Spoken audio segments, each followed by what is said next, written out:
महर्षि वेद व्यास द्वारा रचित महाभारत ग्रंथ में अनेक महारथी व बलशाली राजाओं का वर्णन है। ऐसा ही एक महारथी राजा था जरासंध। उसके जन्म व मृत्यु की कथा भी बहुत ही रोचक है। जरासंध मगध वर्तमान बिहार का राजा था। वह अन्य राजाओं को हराकर अपने पहाड़ी किले में बंदी बना लेता था। जरासंध बहुत ही क्रूर था। वह बंदी राजाओं का वध कर चक्रवर्ती राजा बनना चाहता था। भीम ने 13 दिन तक कुश्ती लड़ने के बाद जरासंध को पराजित कर उसका वध किया था। जरासंध मथुरा के राजा कंस का ससुर एवं परम मित्र था। उसकी दोनों पुत्रियां आस्ती व प्राप्ति का विवाह कंस से हुआ था। श्री कृष्ण से कंस वध का प्रतिशोध लेने के लिए उसने 17 बार मथुरा पर चढ़ाई की, लेकिन हर बार उसे असफल होना पड़ा। जरासंध के भय से अनेक राजा अपने राज्य छोड़ भाग खड़े होते थे। शिशुपाल जरासंध का सेनापति था। जरासंध भगवान शंकर का परम भक्त था। उसने अपने पराक्रम से 86 राजाओं को बंदी बना लिया था। बंदी राजाओं को उसने पहाड़ी किले में कैद कर लिया था। जरासंध 100 को बंदी बनाकर उनकी बलि देना चाहता था, जिससे कि वह चक्रवर्ती सम्राट बन सके।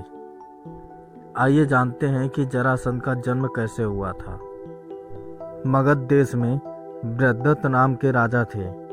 उनकी 2 पत्नियां थीं, लेकिन उन्हें कोई संतान नहीं थी।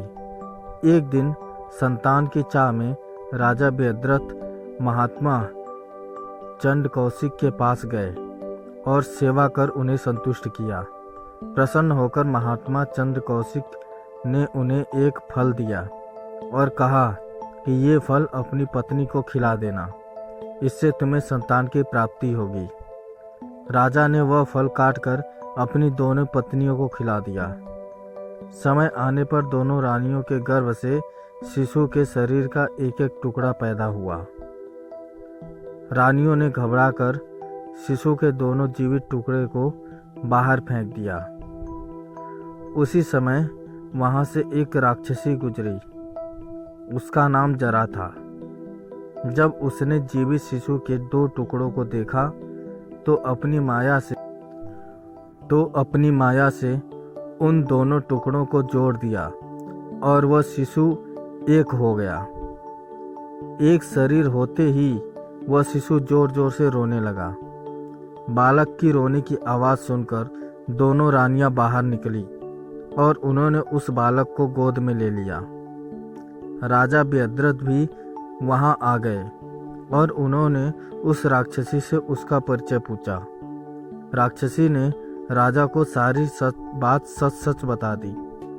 राजा बहुत खुश हुए और उन्होंने उस बालक का नाम जरासंध रख दिया, क्योंकि उसे जरा नाम की राक्षसी ने संधित किया था।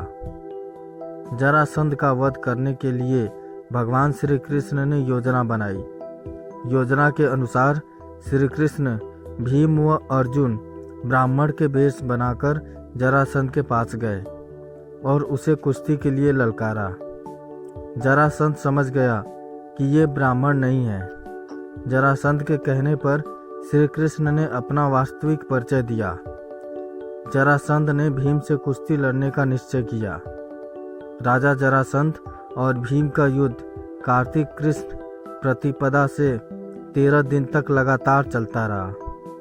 14वें दिन भीम ने श्री कृष्ण का इशारा समझकर जरासंध के शरीर के 2 टुकड़े कर दिए।